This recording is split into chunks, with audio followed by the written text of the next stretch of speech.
Olá, muito bom dia para você neste sábado, 19 de março.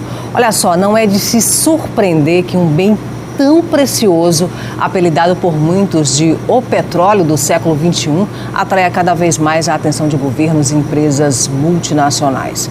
Água doce e o desafio do futuro é o tema que vamos tratar hoje no programa Em Alta.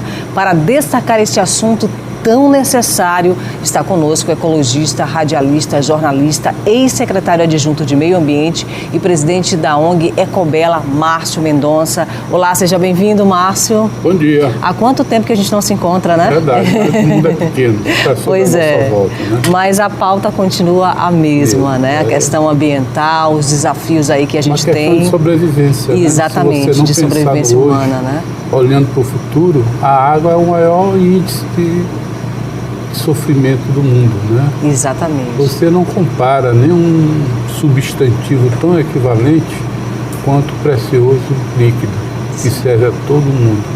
E olhe que a escassez se torna um problema até de governança. Você vê que a gente realiza atividades, fóruns, reuniões, discussões, e pouco o Estado senta na mesa. E aí eu ia te perguntar, a gente acabou de vir aí de um fórum ecológico, né, onde se discutia a questão da água doce, de 16 foi realizado esse fórum. Quem teve assento, né? Quem se preocupou de estar lá, de discutir, e você pode fazer um balanço para a gente desse fórum? Olha, na realidade, todo mês de março nós fazemos reuniões temáticas e o tema maior é a água. É um mês emblemático por conta, né, do Dia Mundial da Água, que é depois de amanhã. Sim. Pois bem, a nível estadual, são pontuais as tomadas de atitudes. Por exemplo, nós estamos em pleno século XXI, a terceira década do século, e não temos plano de bacias, né? Nós estamos falando em PPP, parceria público-privada da água, e nós não temos nenhum plano de emergência sobre a água no Maranhão. Nós estamos falando do custo objetivo da água na via estruturante. O que é a via estruturante da água? Sim. É a via da manifestação da CAEMA. Quer dizer, a estrutura da CAEMA, a estrutura estatal, ela impede, de certa forma, uma diversidade de uso de água. Por exemplo, se nós temos uma privatização do sistema da PPP, é o caso de Ribamar e Passo, Sim. Rosário, quer dizer, nós estamos gestando uma água como valor econômico. Como um produto. Como um produto não como um bem comum, né? Não como um bem comum, como se fala na Lei 9.433/00. Ora, essa dicotomia em entender da água como patrimônio público natural não está muito clara quando você olha para o marco legal da água. Hoje, 2021, nós estamos há 12 anos do grande Estatuto da Água, em 1934.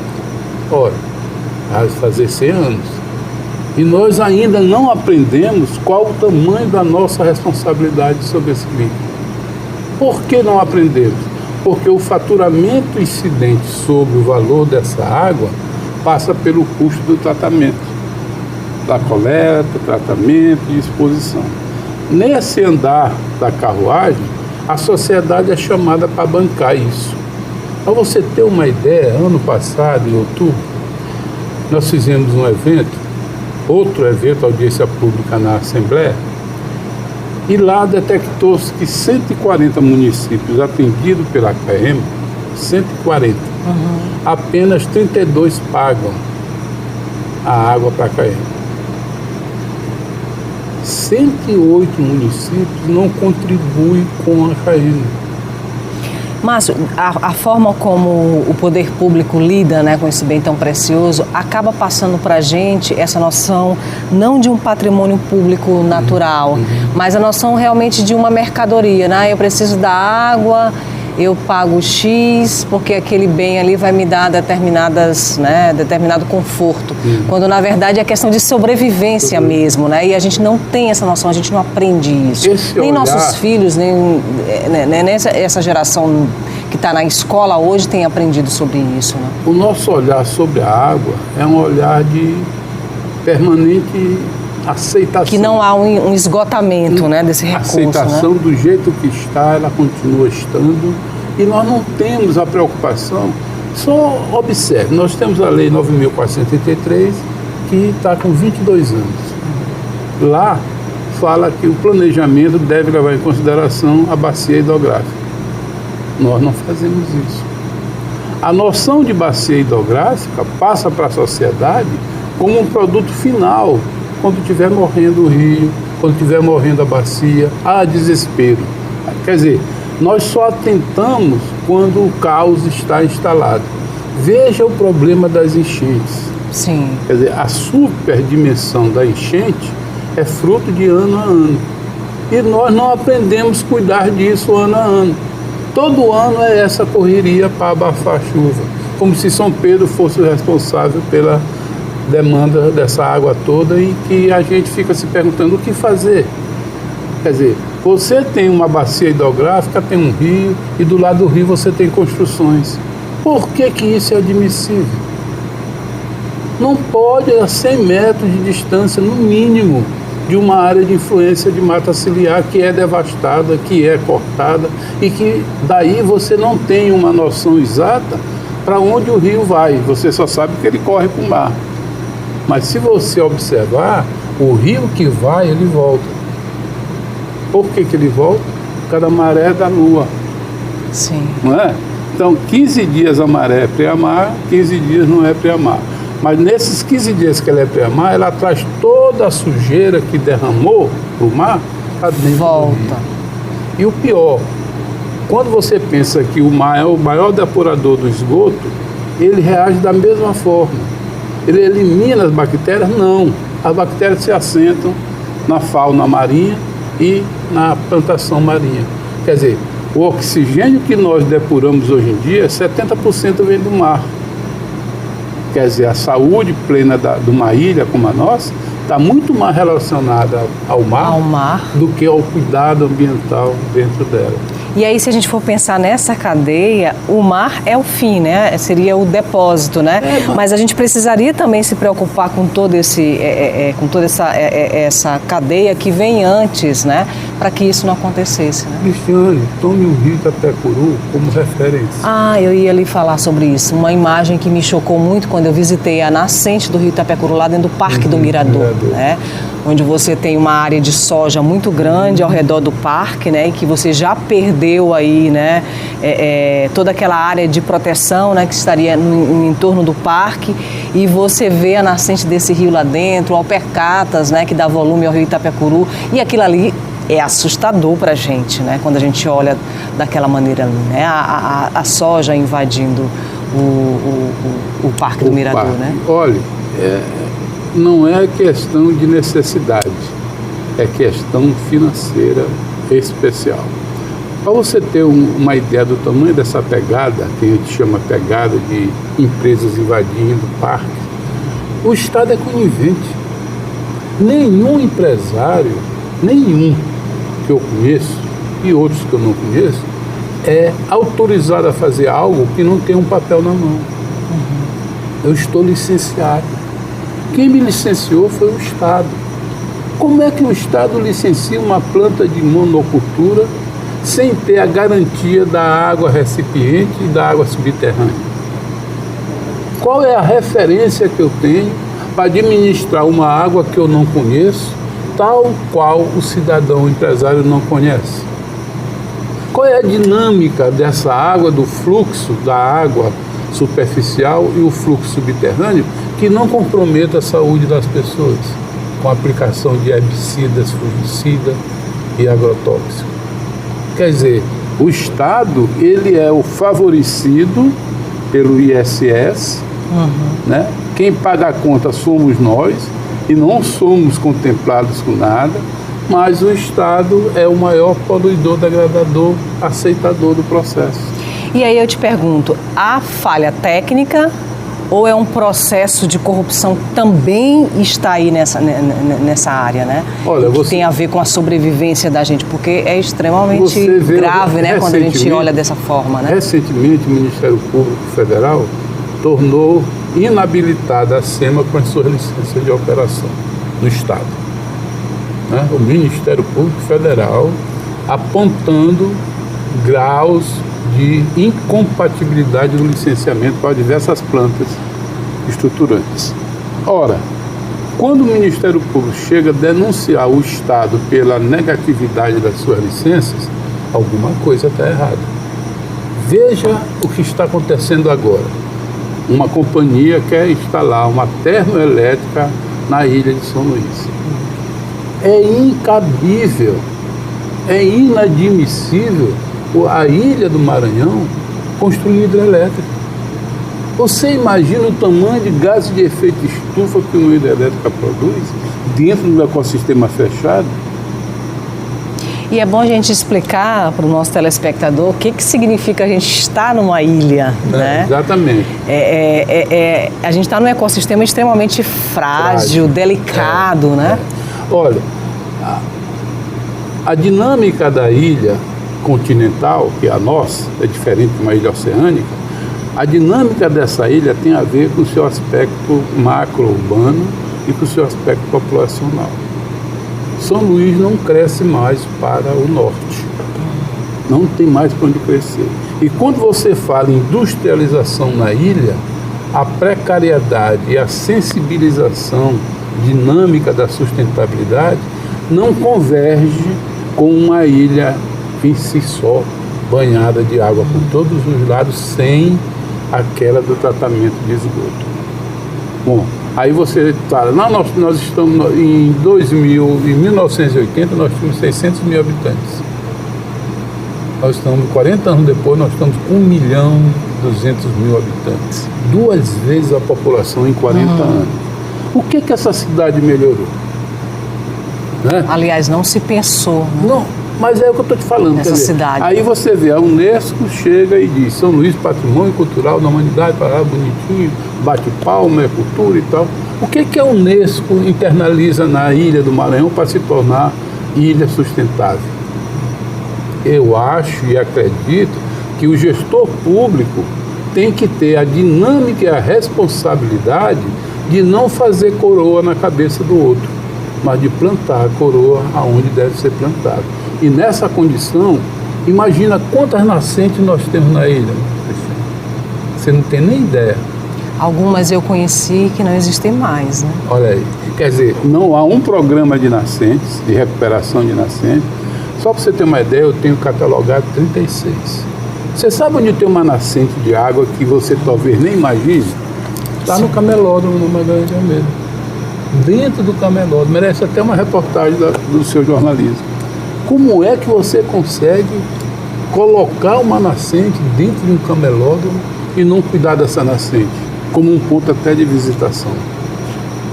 Bem aqui, perto da difusora, bem aqui, perto da Caíma, ali era uma fonte de nascente, onde era a Universidade Federal. Mataram a fonte, está lá enterrada. Quer dizer, a cidade, ela por ser uma ilha, um dos meandros dela é a água. Imagina se o Itapecuru não existisse hoje. Aonde estaríamos nós com água química, borrifada, água tratada, água mineralizada? Quer dizer, nós estamos perdendo a nossa maior matriz energética natural por função daquilo que a gente acha que o Itapecuru pode tudo. Todos os dias eu passo ali pela velha estrada do Pimenta, né? Você deve conhecer ali próximo a Altos do Calhau, né? E a gente vê que o desmatamento ali a cada dia é imenso, né? Exatamente. E as pessoas reclamam em tempo de chuva porque a estrada fica daquele jeito, e porque é água ali, porque não há serviço de drenagem e tal, mas ninguém se preocupa em relação ao que deu nome àquela estrada, que é o Rio Pimenta, exatamente, que a gente não olha mais. Olha só a derrama de água de esgoto. Bem ali, pertinho do parque ali do Rangedor, do lado direito, no fundo do quintal da dona Castela, tem uma fonte. Essa fonte é que dá origem ao Rio Pimenta. Mas você não vê nenhum trabalho de consequência para manter aquele rio perene. Ele já está mórbido, está em função do contaminante de esgoto natural, que é jogado ali, que vem do Vinhais, do Recanto, né, daquelas tomadas ali da região da Coafuma, aqueles condomínios. O maior problema de São Luís é que você vê condomínio vertical sem ET, sem estação de tratamento de esgoto. Eu queria lhe fazer um pedido. Vá lá no Eco Tajaçuaba, condomínio de 1000 apartamentos, lá na zona rural ali que vai para o Mato Grosso. A ET não funciona desde quando entregaram o condomínio. Há mais de 2 anos. Quer dizer, aí você tem o ABITS, você tem o licenciamento, e a ET não funciona por quê? Quer dizer, a sociedade paga 2 vezes. Paga pelo mensal do apartamento. Sim. E paga para matar o rio, que é o rio Itajaçuaba, um afluente do rio Quibiri. E essa é uma conta que é nossa e que a gente sequer se preocupa com isso, né? Para você ter uma ideia, quando a empresa ganhou lá para Ribamar e Passo, desestatizando a água da Caema, aí todo mundo gritou que o custo ia ser alto, que incompatibilidade com a pobreza, parará. Hoje lá paga-se mais água cara do que a própria Caema. Pasme ali naquela região do Maracanã, né, que era uma região extremamente rica em água, né? Antes da pandemia eu fiz um material sobre a tradicional festa da Jussara, que todo mundo conhece. Eu fiquei abismada de ver que a gente está comprando a Jussara nossa do Pará para poder fazer a festa. Como assim? Por quê? Porque não existe mais os pés de Jussara, eles estão desaparecendo, e as nascentes ali, aquela água, né, toda que fica ali nos brejos, né, ela desaparece, com ela desaparece também, né, os pés de Jussara. E veja bem, ali é uma APA, uma área de proteção. E a nossa Jussara virou açaí, né? É a questão da anticultura, né? Você vê a Jussara como um nome belíssimo, culturalmente belíssimo, da índole indígena, etc. Agora copiou-se essa aí, porque o Pará hoje é o dominante na área do norte, na área do Brasil como um todo, de exportação. Agora, o problema nosso é que nós não temos planos. Você lembra de algum plano estadual ao longo desses 20 anos do século XXI? No discurso, talvez, né? Cartório, assinar proposta, fazer aquela coisa de eu prometo fazer isso, mas não tem plano. Nós não sabemos qual é o futuro da água do Maranhão. Márcio, tem uma coisa que me incomoda muito, né? E que isso é pactuado entre poder público, instituições como a própria Justiça, Ministério Público e as empresas, né, privadas, que é algo que eu acho que faz um grande mal para a gente, que é os termos de ajustamento de conduta. Que, na verdade, na minha opinião, eles não ajustam conduta nenhuma, né? E o prejuízo que aquilo deixa ali é muito maior quando você faz um pequeno projeto para você tentar tirar aquela imagem, né, de empresa agressora, né? Nosso pecado, isso é referendado, né, pela Justiça. Nosso pecado imoral é justamente você criar as brechas para o efeito cascata. É o que você acaba de falar sobre ajustamento de conduta. Ora, ajustamento de conduta nada mais é do que o erro antes do processo ser instalado. Ou seja, eu posso errar, mas depois eu vou lá e me aplico um TAC. Faço uma maquiagem, o TAC me dá 100 dias, e 100 dias eu brinco lá. Quer dizer, o Estado, vamos resumir, comando e controle. Quem comanda é o Estado. Né? Sim. Quem controla é o Estado. Né? Sim. Qual dos dois está errando? Comando ou controle? E as instituições que deveriam ser fiscalizadoras, por exemplo, o Ministério Público, né, tem um efeito muito pequeno, problema, né, de ação. Já nasce sujo o processo. Você imagina, eu fui secretário adjunto de Estado e quando eu saí, eu deixei lá no cofre do Tesouro Estadual 2 milhões e 800 mil reais em 2008, 2009. 2 milhões naquela época. Calcule aí quanto não está hoje, para fazer programas de meio ambiente. Não foi feito Você não acompanha, não existe transparência no Estado quando se trata de meio ambiente. A Secretaria de Estado do Meio Ambiente só perde em arrecadação para a Fazenda. Só perde em arrecadação para a Fazenda Pública, que é o Tesouro do Estado. O resto, nenhuma acompanha ela, nenhuma gera dinheiro. E por que o meio ambiente está deplorável? Vamos ver uma frasezinha que a gente pensou aí dos nossos pensadores, de pessoas que fazem a gente refletir, né? Esse é um provérbio indígena. Quando a última árvore for cortada, o último peixe for pescado, o último rio for envenenado, somente então nós vamos perceber que não se pode comer dinheiro. Não se pode comer dinheiro. Mas veja bem, é para onde todos estão andando. Veja a relação do marco regulatório da água para 2021, 2022, este ano, e veja o que está escrito lá em 1934, no marco regulatório da água de 1934. Veja o que a Convenção de Estocolmo declarou em 2008. Não falta titulação, não falta caminho. O que falta é vergonha na cara para fazer ser cumprida a lei. Vou te dar um exemplo concreto. Marco Legal do Saneamento Básico, ano 2021. 2020. Vamos lá, 2 anos em julho agora. Sim. O que você já ouviu falar de marco regulatório de saneamento? É como o Plano Nacional de Resíduos Sólidos, né, que a gente... Mas o plano é um recurso que está sendo viabilizado pelo particular. São as parcerias público-privadas, os consórcios. Os consórcios, etc. Que foi uma alternativa que se encontrou, porque de fato é caro, né, você lidar mas com pelo menos, lixo, desde o caso do Maranhão, nós temos uma região metropolitana com 1.500.000 quilos de lixo dia depositado no aterro Titara de Rosário. Aí imagina agora a Abacabeira, município, quer porque quer fazer um aterro sanitário para depositar 5.000 quilos de lixo. Onde já se viu a mediocridade ser tão irregular no mundo como essa?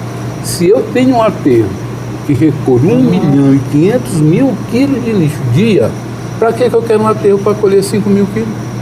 Aonde entra esse custo-benefício? Em lugar nenhum.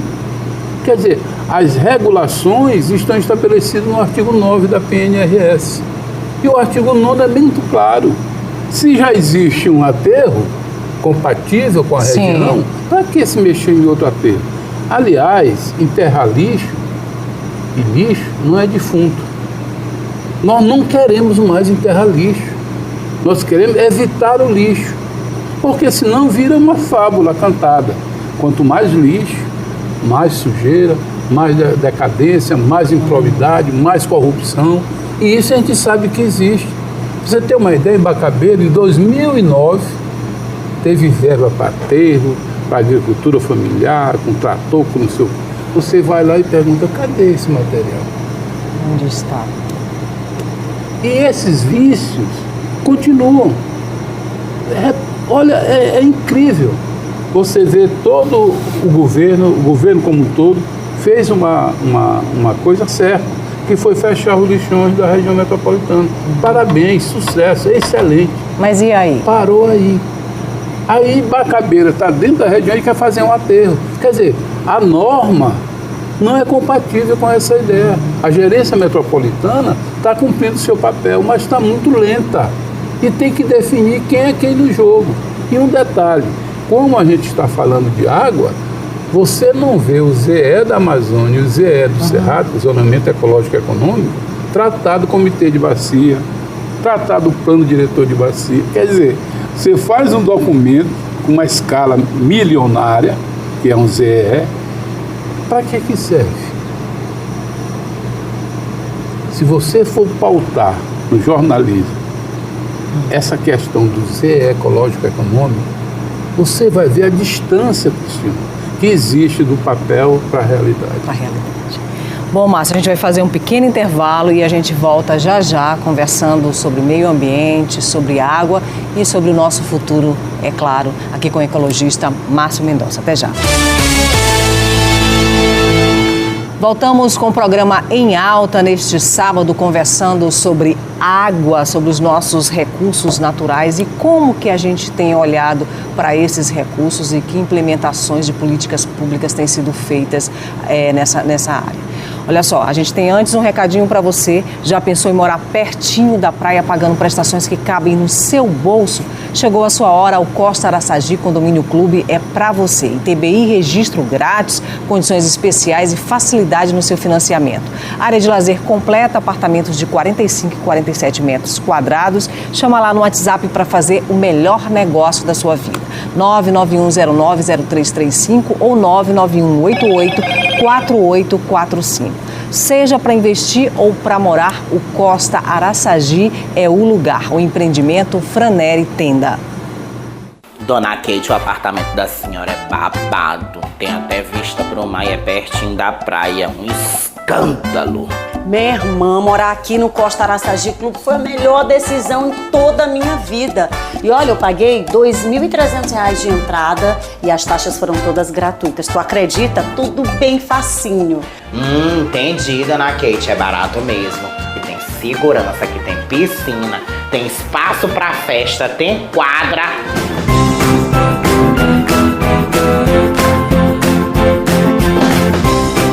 Seja para investir ou morar, o Costa Araçagi Clube é o lugar.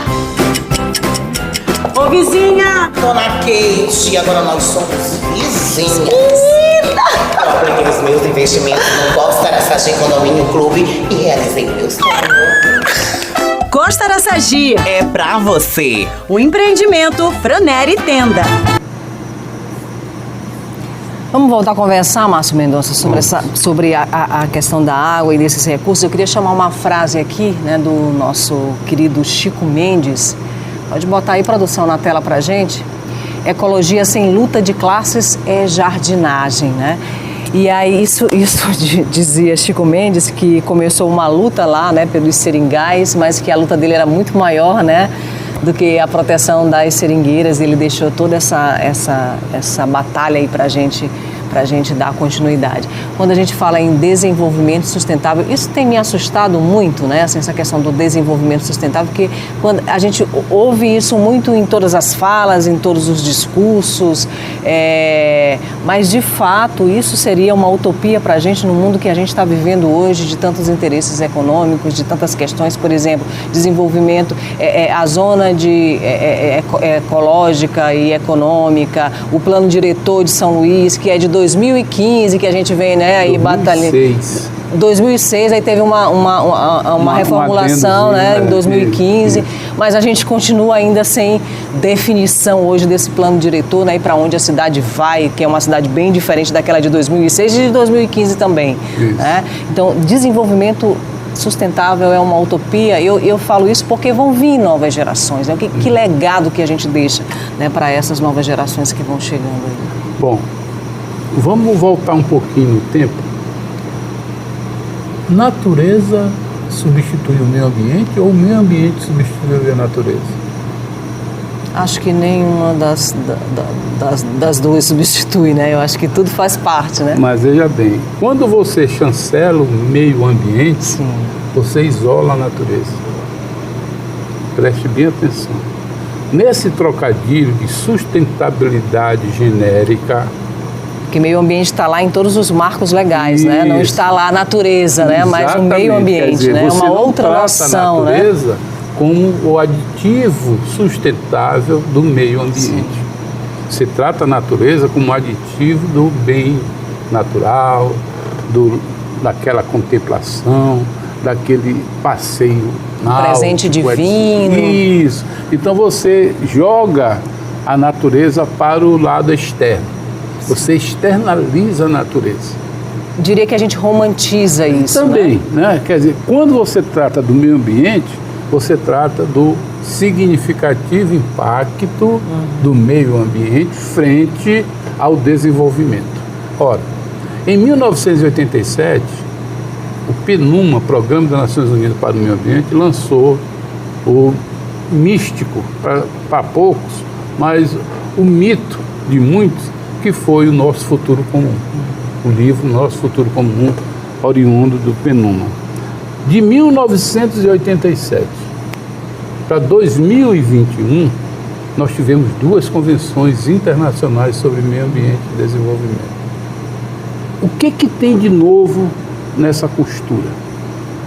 Só tem a concepção global de que é preciso pensar local para agir internacional. Ora, essa é uma dicotomia muito forte quando você não tem um parâmetro, um paradigma a ser buscado.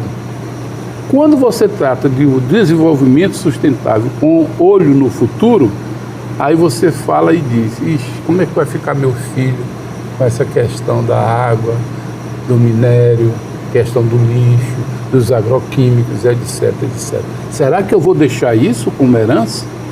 Quer dizer, nós estamos numa caminhada que não tem volta. Você vê hoje o Cerrado Maranhense, que tem mais ou menos umas 700 a 800 empresas, não correspondem à sua índole social e nenhuma plataforma de desenvolvimento sustentável. O Baixo Parnaíba virou um deserto, né? Você vê que as monoculturas estão substituindo as essências naturais, que vai do piqui ao bacuri, do murici ao caju, que nós não entendemos por que a fruticultura do Maranhão não tem um programa especial. Nós não temos plano de floresta, nós não temos plano de água, nós não temos plano de resíduo. Todo mundo sabe que o Maranhão é uma dádiva de Deus com 12 bacias hidrográficas e 3 binacionais. Para que serve mesmo? Era melhor pegar peixe bonito e botar dentro das bacias, para gerar comida para as pessoas. Nós estamos perdendo a nossa grande máquina de fazer coisas lindas e naturais, que é o peixamento natural. Você sabe, hoje nós temos mais de 200 açudes no Maranhão bancando peixe d'água doce no mercado. Sim.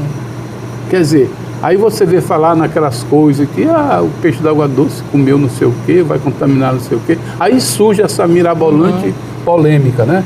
Mas o peixe d'água doce, o maior perigo dele em cativeiro é a ureia.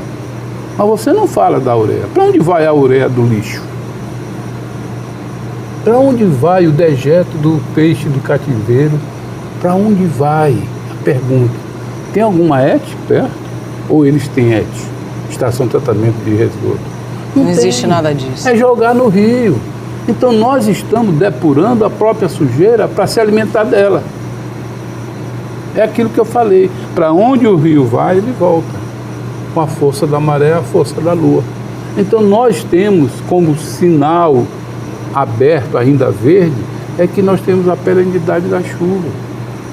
Imagina se esse estado não tivesse a carga de água que recebe. E que valeria a pena a gente estar cultivando ar puro? Que por falta de uma política definida, a gente todos os anos sofre, como Pedreiras está sofrendo agora, né? Toda aquela região ali, como a gente viu Imperatriz, por quê? Porque não há uma política, né, definida, Mirador, né? Porque a água da chuva acaba sendo um problema quando deveria ser uma solução.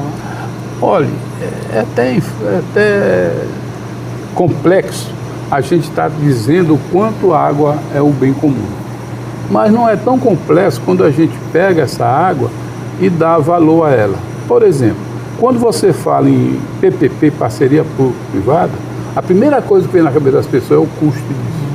E vai aumentar o preço da água porque vai ser privado, parará, parará. As estatais hoje, todas elas estão correndo para ser privatizadas. Aqui não se fala nisso. A CAEMA é deficitária há mais de 30, 40 anos. Eu não tenho nada contra, pelo contrário, eu quero que ela sobreviva. Sim. Né? Mas do jeito que está, não tem para onde correr. A gente pode dizer que é uma máquina velha? É uma máquina já depurada, entendeu? Já toda rebatida. Não há... Ela é estruturante. A CAEMA é estruturante, porque é estatal. Quem banca a estatal? O governo. Paga até a conta de luz da CAEMA, quem paga é o governo.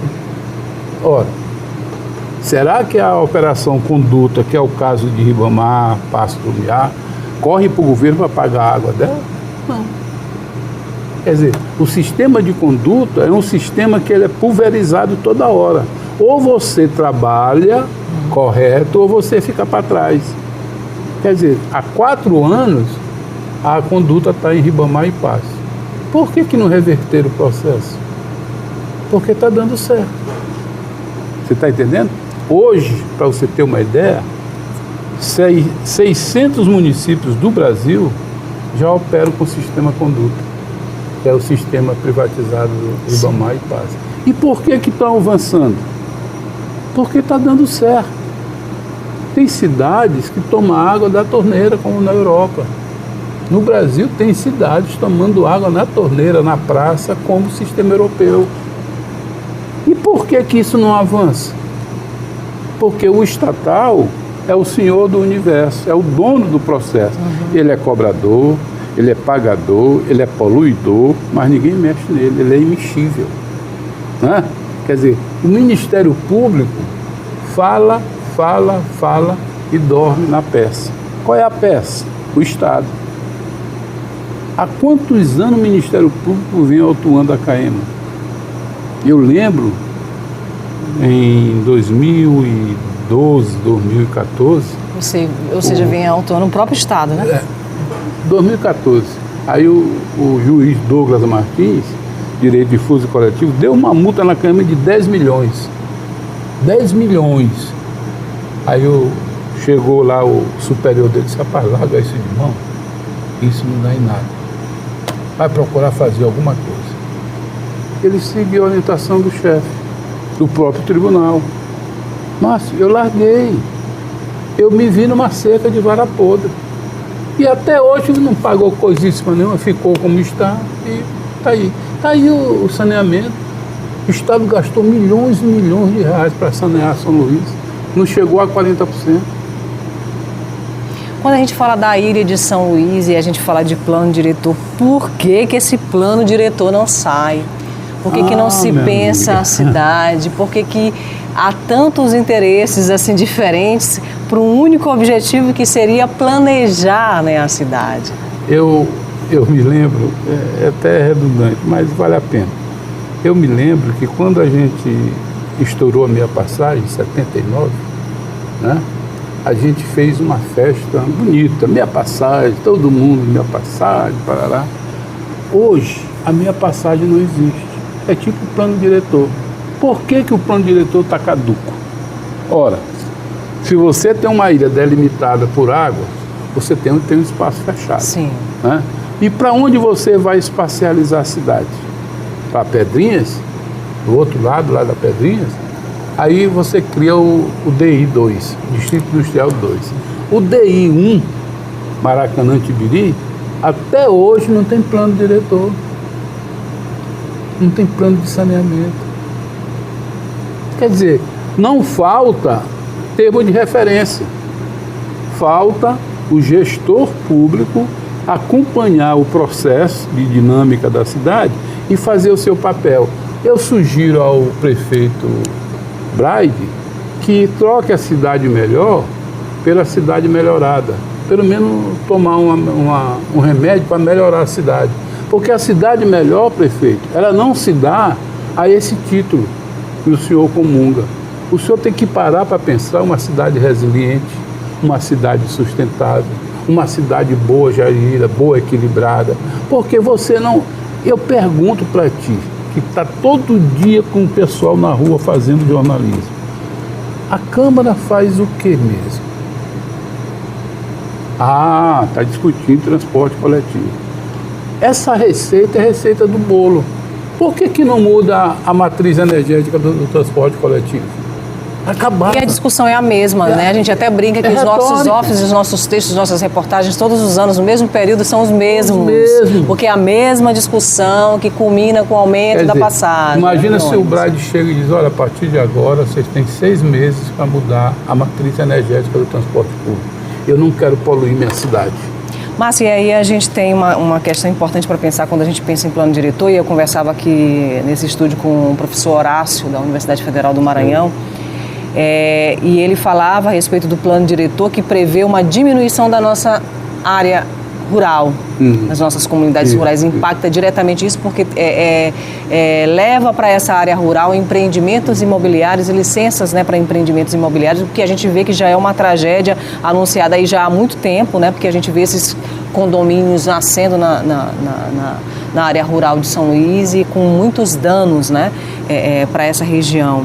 Como pensar essas comunidades e como pensar, porque é de lá que a gente vem, não é? É de lá que está a nossa ligação cultural, é de lá que está a nossa essência enquanto ilha de São Luís, né? Olha, você tocou num assunto muito preocupante. Nessa área que você está fazendo referência, nós temos 3 bacias hidrográficas. Olha como um plano de bacia é importante. Eu acho que o plano diretor deveria começar pelo zoneamento ambiental das bacias hidrográficas. Ora, a bacia do Tibiri tem 13 quilômetros. 13 quilômetros. A bacia do Pedrinha tem 6 quilômetros. E a bacia do Maracanã tem 12 quilômetros. Ora, nós temos o quê? 25, 27, 31 quilômetros de bacia hidrográfica dentro desse contexto rural. Eu não estou falando a outras zonas do Anil, Bacanga, etc. Ora, se eu tenho esse tamanho de bacia com água perene e água salobra, eu tenho que definir como é que eu vou fazer um DI sem ter água suficiente para cumprir as plantas industriais. Seria o primeiro momento de discussão. O segundo momento, como identificar a pegada ecológica do sistema industrial. Eu vi agora, foi essa semana, o Ministério Público suspendendo a obra da termoelétrica porque é incompatível com o distrito, com o plano diretor da cidade. Olha aí, a primeira vez que eu estou lendo algo que tem a ver com a realidade local. O Ministério Público dizer que a termoelétrica do sistema empresarial não é compatível com a planta do plano diretor. Aí suspende-se a obra. Por que não é visto isso antes? O que é que diz o plano básico ambiental? Você não ouve nem falar em plano básico ambiental. Se você for fazer uma enquete no Distrito Industrial do Bacanga e perguntar quantas empresas tem PBA, Plano Básico Ambiental, é muito simples, Plano Básico Ambiental, você vai encontrar 1 ou 2 e 200, 300 empresas. Quer dizer, São Luís é a mão de Deus, porque não existe planificação adequada com a realidade que você ainda agora coloca sobre desenvolvimento sustentável. Você vê o centro histórico, a poluição salina do centro histórico é muito mais grave do que a poluição marinha ali perto do Bacanga. Mas você não ouve falar em nenhuma tratativa de minimizar ou evitar a poluição salina nos edifícios do patrimônio histórico. Cadê a Unesco que não vem contribuir? Quer dizer, não é o papel dela, mas simbolicamente ela deferiu em 1998, se não me falha a memória. 97, 98, a cidade Patrimônio Cultural da Humanidade. Ora, a cidade ela não pode ser uma ilha dentro dela. A cidade é todo o conjunto do patrimônio natural. Mas o natural não é olhado como devia, ele é olhado externamente. A gente olhou para esses conceitos de local e global de forma extremamente equivocada. Eu penso o Brasil dessa forma, né? Quando você olha, eu preciso localmente me inserir globalmente, mas parece que as nossas autoridades políticas, né, o nosso poder público, né, aí pensou isso só da forma da realização com grandes projetos. Se pensou os grandes projetos, se pensou em interagir com o mundo a partir de grandes projetos, mas não com as políticas, né, que deveriam acontecer para que esses grandes projetos eles não impactassem, né, as comunidades, não impactassem a vida, né, local. Você quer um exemplo bem pertinho da gente? CLA. Sim. Centro de Lançamento de Alcance. Em 2000, eu participei do estudo do CLA com o grupo do Rio de Janeiro e lá em 2000 nós já dizíamos a problemática que viria a acontecer no estudo de impacto ambiental dessa obra. 2020 veio o acordão com os Estados Unidos, essa zoadeira toda, parará. Mas você ainda não ouviu falar na revisão do estudo de impacto do CLA novo. Muito pelo contrário, foi o grande genocídio, né? Você está entendendo? Que se fez aqui no Maranhão, dessas comunidades todas. E aí, essa opção em tornar o nosso efeito aeroespacial negativado se dá em função da nossa negação pelos estudos. Ora, naquela época, em 1980, a gente já estava prevendo o caos. Se isso não acontecer assim, vai acontecer assado, parará. E tudo foi indicado. Hoje, o Maranhão não participa, não comunga, não discute, não fala sobre o CLA.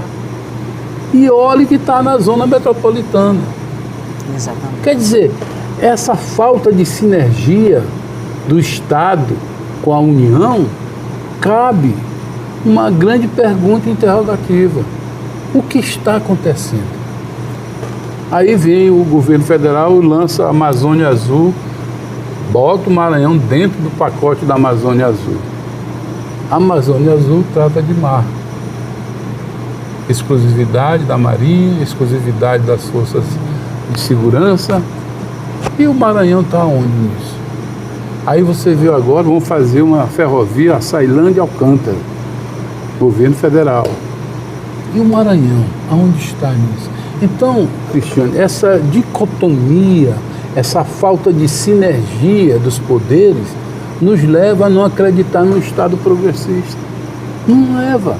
É aquela coisa da utopia do desenvolvimento sustentável. Ora, para ser sustentável, eu tenho que dar exemplos. E eu não estou dando nenhum, pelo contrário. É insustentabilidade em cima de insustentabilidade. Basta a gente visitar uma agrovila para a gente ver esse cenário devastador, né? Comunidades que foram retiradas ali de próximos do mar, né? Que viviam, né? Que tinham um outro modo de vida e que tiveram esse modo de vida completamente atropelado, foram para dentro do continente, sem terra para plantar, sem peixe e sem poder entrar nas áreas que elas antes, né? Tinham sua relação natural, né? Aquilo que você falou ainda agora. O poder de quem tem mexe com a frase que o Chico Mendes colocou. A ecologia hoje ela é externalizada apenas como um símbolo do xiita, do esquerdista. E aí vira jardinagem aí ali vira mesmo, jardinagem, né? Aí vira uma ceia sem festa. Você está entendendo? Quer dizer, a gente está dizendo há quantos anos nós estamos falando que a bacia do Tibiri não pode mais receber esgoto do lixo industrial. Era Chorume, da Ribeira, que não existe mais. Era Matadouro, que não existe mais. Hoje só existe o esgoto. E digo a você, o peixe-boi voltou para a bacia. Olhe bem o que faz a limpeza de uma bacia hidrográfica.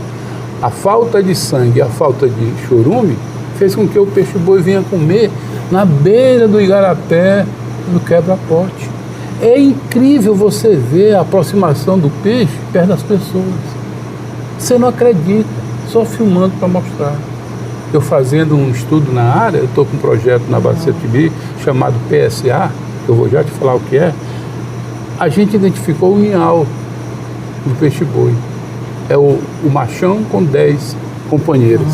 Quer dizer, aí você subindo a bacia, você vai para o Tajaçuaba. Lá está ele de novo, outro ninhal.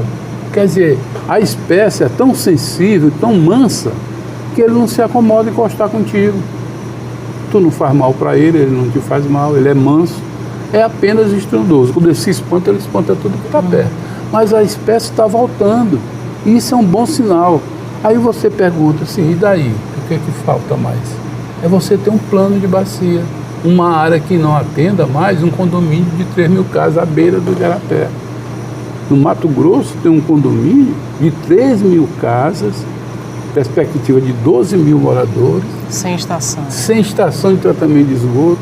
E sem nenhum plano, e sem nenhum estudo. O que é pior, perto do Tajaçuaba, aquele que eu te falei ainda agora.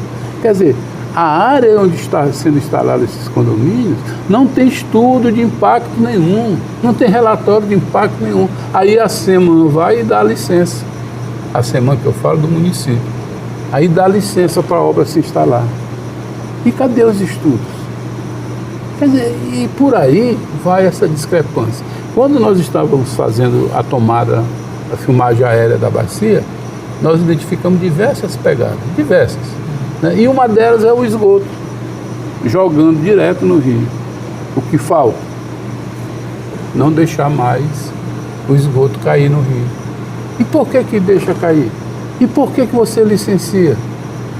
Você está entendendo? Quer dizer, o empresário, ele está muito bem acomodado com a licença na mão. Mas na licença tem o tratamento do esgoto? Não. Eu vou funcionar. Estou funcionando. Márcio, a gente vai para um rápido intervalo e a gente volta já com Em Alta. A gente vai continuar discutindo essa questão e eu queria só na nossa volta que você dissesse, a gente deixasse para o telespectador um grau de esperança, né? Um mínimo de esperança para que a gente possa pensar esse mundo de forma diferente. Voltamos com o programa Em Alta e a gente conversa aqui com o ecologista Márcio Mendonça. Márcio, a gente tem traçado aqui nesse programa um panorama assim bem difícil, né? Do nosso meio ambiente, dos nossos recursos naturais, da água, né? No estado do Maranhão, né? Mas dá para pensar de forma diferente, assim, quando você fala de um condomínio, eu penso que naquele condomínio existem muitas famílias, né, de diversas gerações e que estão ali, que ficaram felizes porque conseguiram, né, uma moradia, mas que de repente sequer pensam sobre esse contexto onde elas estão localizadas. Talvez faltasse mais, né, um trabalho ali com aquelas comunidades de conscientização, para que elas pudessem se perceber como parte daquele contexto e também da autorresponsabilidade com o lugar, né? Olha, com a noção de lugar, né? A pessoa, o cidadão comum, o cidadão empoderado profissionalmente, o cidadão com massa crítica feita, ele sabe perfeitamente que um programa de educação ambiental para uma cidade como o Patrimônio Cultural da Humanidade deveria ocorrer em todo o segmento institucional.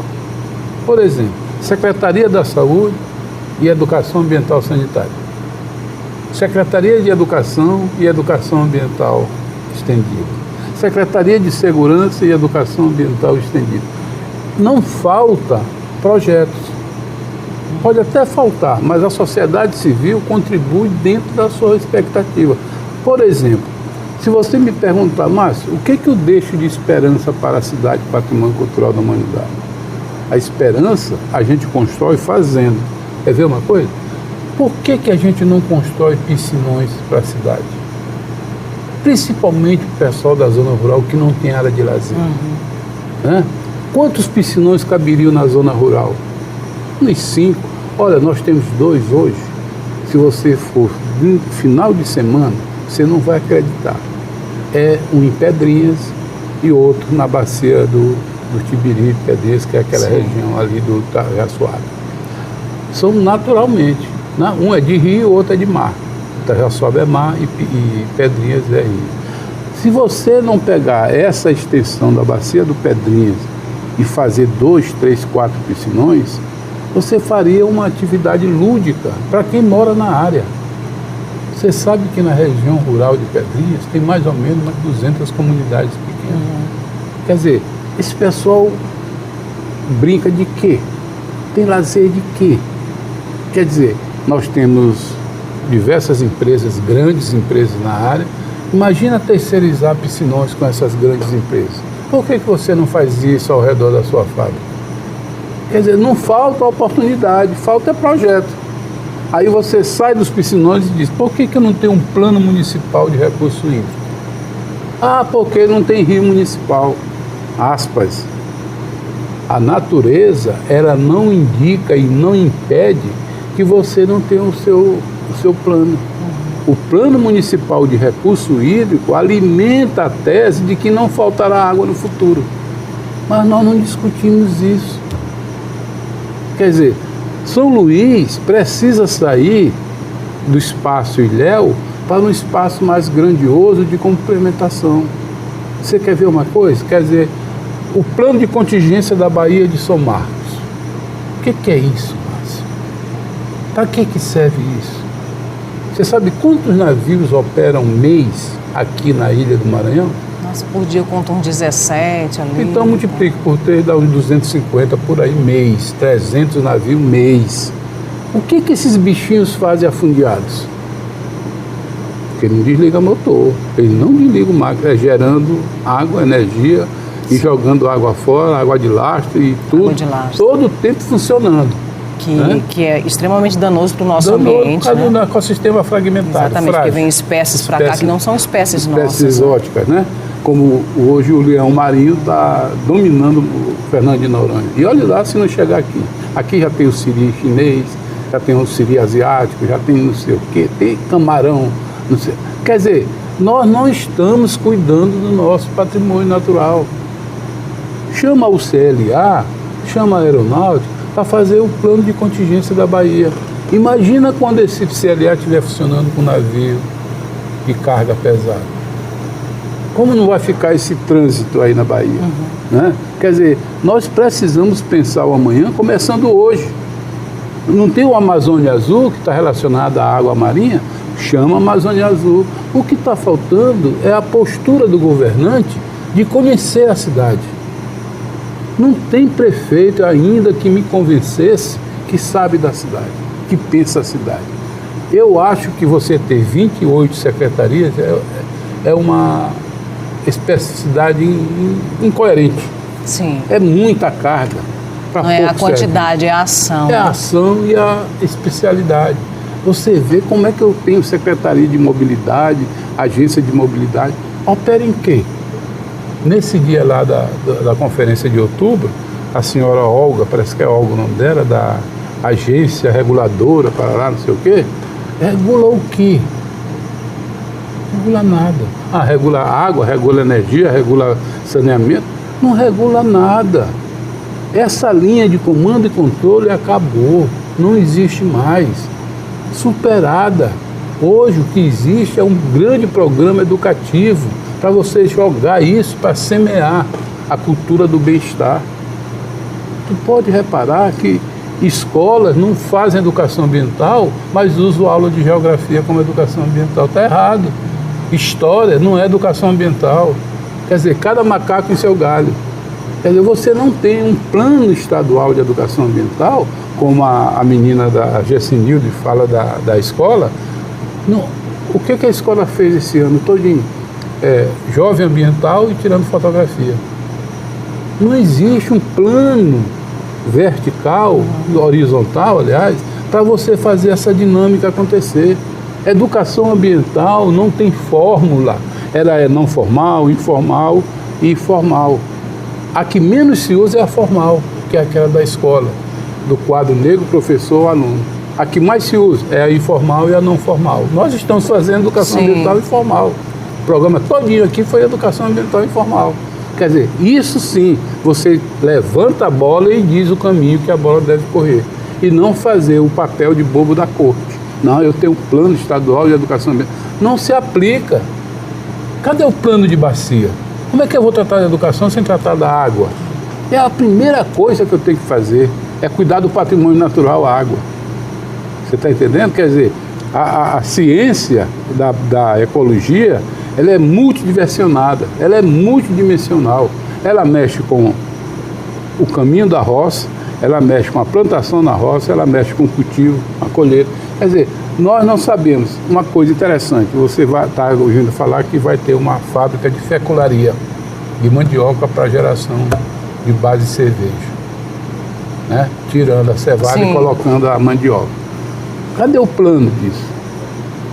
A difusora já recebeu algum plano? Não. Só a falácia, aquilo que você colocou ainda agora. Aquelas promessas mirabolantes que vai aliviar isso, que vai melhorar a qualidade de vida. Extrativismo não tem qualidade de vida. É lei do engano. Extrativismo não mostra qualidade de vida. Você já viu algum fator farinha botar carne de R$40 o quilo na mesa?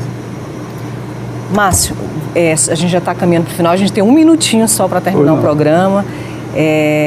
Eu vejo você militando aí nessa área há muitos e muitos anos. E nem posso dizer com todo o seu vigor e com toda a sua sabedoria e pelo programa que a gente fez aqui, que você não está cansado, né? Às vezes até há um desânimo, né? Mas a gente continua na batalha. Eu queria muito te agradecer pela tua presença aqui, por essa aula pra gente do que de fato é preservação, né? E para onde, né, a gente deve caminhar. Muito obrigada mesmo, viu? Ok, querida. Muito obrigado por te rever, vir voltar aqui ao plenário da televisão difusora e dizer a todos e a todas que o melhor ensinamento é aquele que você costuma dizer: casa coberta, a chuva não molha.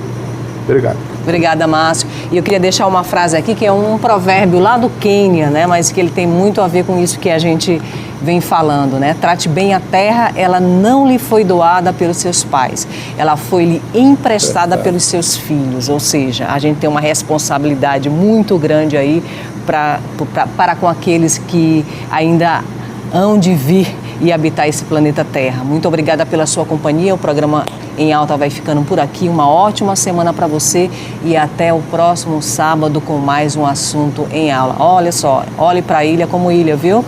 Até mais.